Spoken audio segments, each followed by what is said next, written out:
This might be surprising, but Chinese immigrants, particularly first-generation ones, love the British monarchy. According to an Australian election study which recorded place of birth, men born in Asia are as likely to support the monarch as those with conservative Australian parents.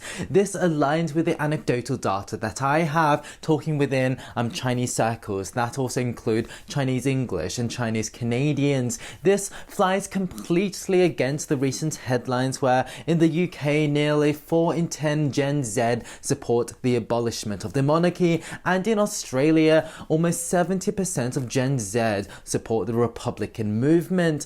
But why is this? In Luke Manselow's paper, Shifting Public Opinion Towards the Monarchy in Australia, he suggests that it's because of Australia's concerted transition from a multicultural nation to an assimilationist direction after the events of 9/11. But I think it's more than just that. You see, especially in the past decade, many of these people are ideological or political migrants, particularly prevalent when observing the 150,000 Hong Kongers who are moving to the UK, but also applicable to mainlanders who are grateful people who respect the traditions and customs of the constitutional monarchies that have taken them in. The particular pull towards the virtuous, light-handed rule of constitutional monarchs is, I believe, because they are coming from a world of tyrannical dictators and have witnessed the ruinous results of revolutions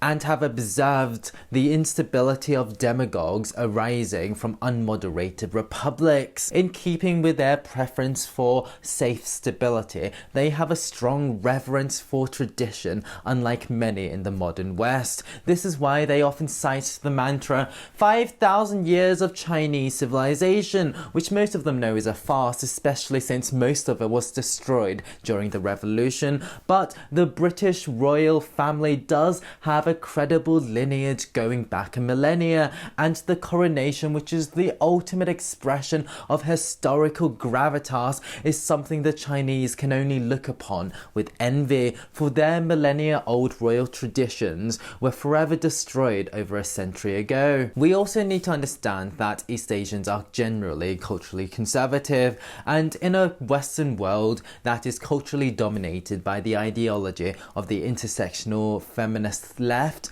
the royal family is seemingly the one Western institution that represents traditional values of social stability, faith, virtue, grace, and family. The latter was admittedly hurt during Charles's divorce from Diana. This is also why Chinese migrant communities weren't that fussed about Meghan Markle's accusations of the royals making racist remarks, for this also reflects Chinese attitudes towards marrying people of darker skin tones. Also, the Chinese people generally just love the British, and the royal family is the face of the British. This might seem odd because they were a victim of British imperialism, but for the people of Shanghai, the largest city in China for example, the era of European, primarily British occupation is seen as a golden age, and one that they are still trying to recapture. All the negatives, well, they have pretty much been forgotten in light of the genuinely barbaric treatment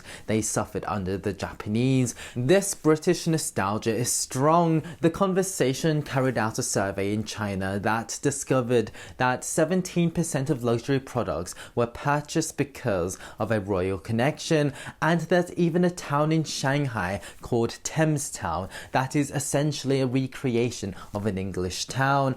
And the love of the British in Hong Kong is obvious. I don't think I need to state it.